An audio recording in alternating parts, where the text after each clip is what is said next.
السلام علیکم ورحمۃ اللہ وبرکاتہ۔ میرے سامعین، کفن دفن کے مسائل کا آغاز کیا تھا۔ پہلے کی مجلس میں کفن دفن کے ابتدائی مسائل کا تذکرہ کیا۔ آج کے اس نشست میں میت کو غسل دینے کا مکمل مسنون طریقہ بتانے کی کوشش کر رہا ہوں۔ سن کر ہر آدمی سیکھنے کی کوشش کیجیے اور عورت تک اس باتوں کو پہنچائیے، اس لیے کہ غسل کا حق سب سے پہلے رشتہ دار کا ہوتا ہے۔ ہر آدمی ایمان والا میت کو غسل دینے کا طریقہ سیکھ کر رکھنا بہت ہی مفید چیز ہے۔ سنیے کس طرح میت کو غسل دینا ہے۔ جس تختے پر میت کو غسل دینا ہے اس کو 3 دفعہ لوبان کی دھونی دیں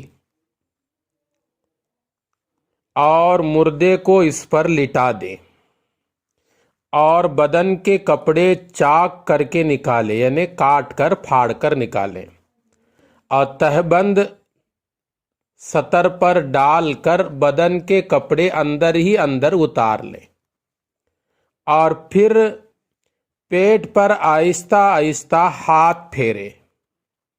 دھیان رہے جس جگہ زندگی میں ہاتھ لگانا جائز نہیں، وہاں مرنے کے بعد بھی بلا کپڑے کے ہاتھ لگانا جائز نہیں، اس لیے ہاتھوں میں کپڑے کے گلوز ڈالنے۔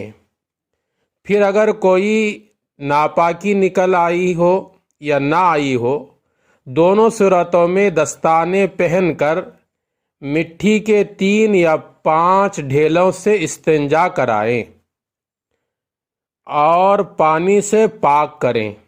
اس کے بعد پہلے منہ دھلائیں، پھر ہاتھ کہنیوں سمیت دھلائیں، پھر سر کا مسح کریں، پھر دونوں پیر دھلائیں، پھر 3 دفعہ روئی ترک کر کے دانتوں اور اندر کے حصے پر پھیریں اور ناک کے دونوں سوراخوں میں بھی پھیریں تو جائز ہے۔ اور اگر میت کا انتقال جنابت کے حالت میں ہو، یعنی جب اس کے اوپر غسل فرض ہو چکا تھا، یا حیض و نفاس میں ہو، تو اس طرح منہ ناک میں پانی پہنچانا ضروری ہوتا ہے۔ منہ میں بھی پانی پہنچانا اور ناک میں بھی پانی پہنچانا ہوتا ہے، جبکہ اس کا انتقال حالت جنابت میں ہوا ہو یا عورت ہے تو حیض و نفاس کی حالت میں ہوا ہو۔ اور ناک اور منہ اور کانوں میں روئی بھر دیں تاکہ وضو کراتے نہلاتے وقت پانی اندر نہ جانے پائے۔ جب وضو ہو جائے تو سر کو صابن سے یا کسی اور چیز سے جس سے وہ صاف ہو جائے دھوئیں۔ پھر مردے کو بائیں کروٹ لٹا کر بیری کے پتے ڈال کر پکایا ہوا نیم گرم پانی 3 دفعہ سر سے پیر تک ڈال دیں۔ پانی کے متعلق ایک مسئلہ ذہن میں رکھیے، پانی بہت زیادہ گرم بھی نہ ہو اور بہت زیادہ ٹھنڈا بھی نہ ہو، درمیانی انداز کا گرم ہو، یہاں تک کہ بائیں کروٹ تک پہنچ جائے پانی۔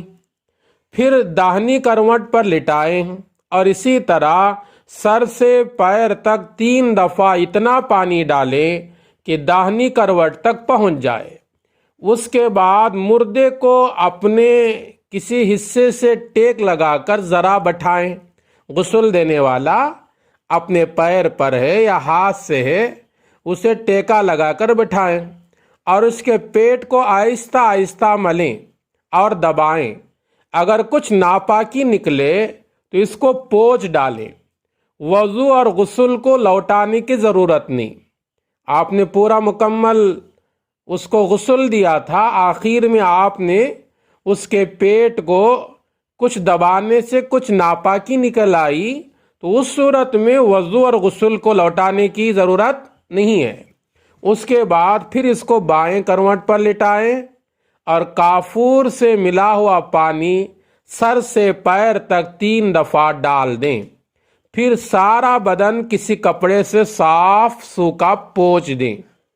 اگر بیری کے پتے ڈال کر پکایا ہوا پانی نہ ہو تو سادہ نیم گرم پانی بھی کافی ہے، اسی سے نہلا دیں۔ بہت تیز گرم پانی سے بہت زیادہ بچنے کی کوشش کریں۔ نہلانے کا جو طریقہ میں نے ابھی بیان کیا وہ سنت طریقہ ہے۔ اگر کوئی نہلانے والا نہ ملے اور نہلانے والے نہ جانتے ہو تو کوئی ایک دفعہ سارے بدن کو پانی بہا دیتا ہے تو فرض ادا ہو جاتا ہے۔ جب مردے کو نہلا چکیں تو سر پر عطر لگائیں، اگر مرد ہو تو داڑھی پر عطر لگا دیں، پیشانی، ناک، دونوں ہتھیلیوں، دونوں گھٹنوں، دونوں پاؤں پر کافور مل دیں۔ بعض لوگ یہاں ایک کام کرتے ہیں، ان جگہ عطر نہیں لگاتے بلکہ کفن پہنانے کے بعد کفن کے اوپر عطر لگاتے ہیں۔ یہ شریعت میں مستحب نہیں قرار دیا گیا، اس لیے ان باتوں کا خیال رکھیں۔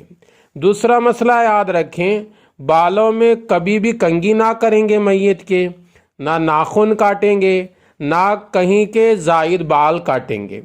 بہتر ہے کہ میت کا رشتہ دار غسل دے ورنہ کوئی دیندار غسل دے۔ غسل دینے والے کو بھی بعد میں غسل کر لینا مستحب ہے، کوئی واجب نہیں ہے۔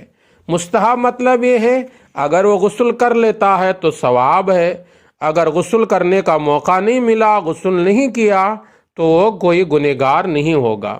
یہ میت کو غسل دینے کا مکمل مسنون طریقہ میں نے پیش کیا ہے۔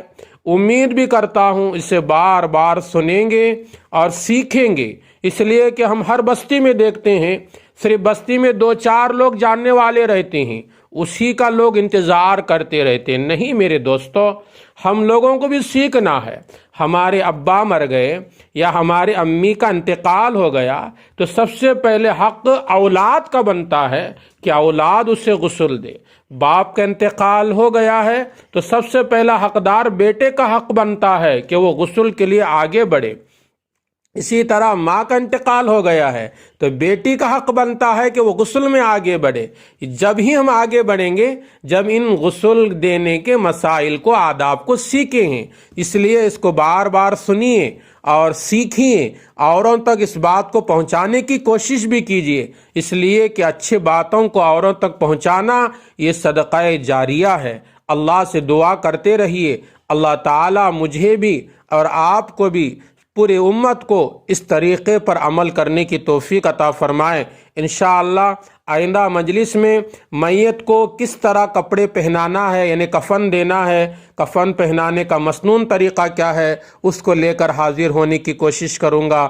اللہ مجھے اور آپ کو اور ہر امت کے مسلمان بھائی کو عمل کی توفیق بخشے، آمین۔ السلام علیکم ورحمۃ اللہ وبرکاتہ۔ لائک کیجیے ہمارے چینل کو، سبسکرائب کیجیے، بازو والے بیل آئیکن کو دبا دیجیے تاکہ مور نوٹیفیکیشنز آپ کو ملیں۔